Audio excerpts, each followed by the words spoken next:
প্রিয় শিক্ষার্থী বন্ধুরা, কি অবস্থা? কেমন আছো সবাই? ক্লাউড আইসিটির পক্ষ থেকে তোমাদের শুভেচ্ছা জানাচ্ছি। আজকে আমরা অক্টাল পদ্ধতির যোগ নিয়ে আলোচনা করব। আশা করি ক্লাসে শুরু থেকে শেষ পর্যন্ত থাকবে। অক্টাল যোগ করে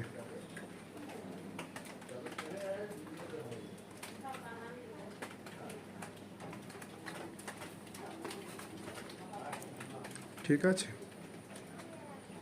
তো দুটো অক্টাল সংখ্যা লিখব 7, 5, তার সাথে আমরা 3 যোগ করব। 5 আর 3 8।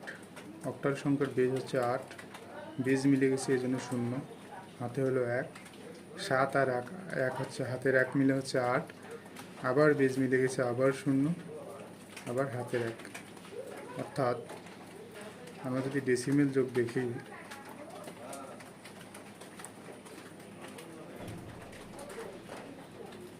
যেমন 15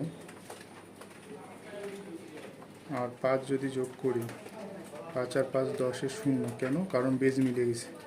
বেজ মিলে গেলে 0 হবে আর হাতে 1 থাকবে।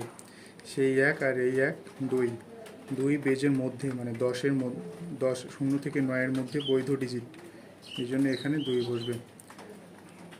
আবার যদি আমরা দেখি যে 19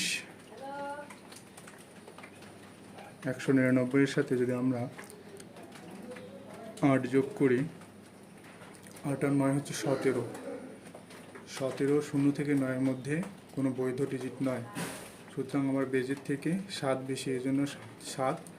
যেহেতু বেজের থেকে বেশি ছিল এই জন্য হাতে 1, সেই 1 আর 9 মিলে 10, বেজ মিলে গেছে এই জন্য 0, আবার হাতে 1, 1 আর 1 2। অর্থাৎ বেজ মিলে গেলে 0 হবে, হাতে 1 থাকবে। আর বেজের থেকে বেশি হলে কত বেশি সেটা বসাবো, হাতে 1 থাকবে। দুই ক্ষেত্রেই হাতে 1 থাকবে। বেজের সমান হলেও হাতে 1, বেজের বেশি হলেও হাতে 1। ঠিক এই সূত্রটায় আমরা এখানে অ্যাপ্লাই করব। যেমন দেখি 7-7-এর সাথে যদি আমরা 7 যোগ করি, 7 আর 7 কত হয়? 14। 14 বলতে অক্টালে কোনো সংখ্যা নেই। অক্টালের সর্বোচ্চ ডিজিট হচ্ছে 7। তাহলে আমাদের বেজের থেকে 14 কত বেশি? 6 বেশি। সেই 6 এখানে বসবে, এবং বেজের থেকে যেহেতু বেশি ছিল এই জন্য হাতে 1, সেই 7 আর হাতের 1 মিলে হচ্ছে 8, আবার বেজ মিলে গেছে এই জন্য 0, আবার হাতের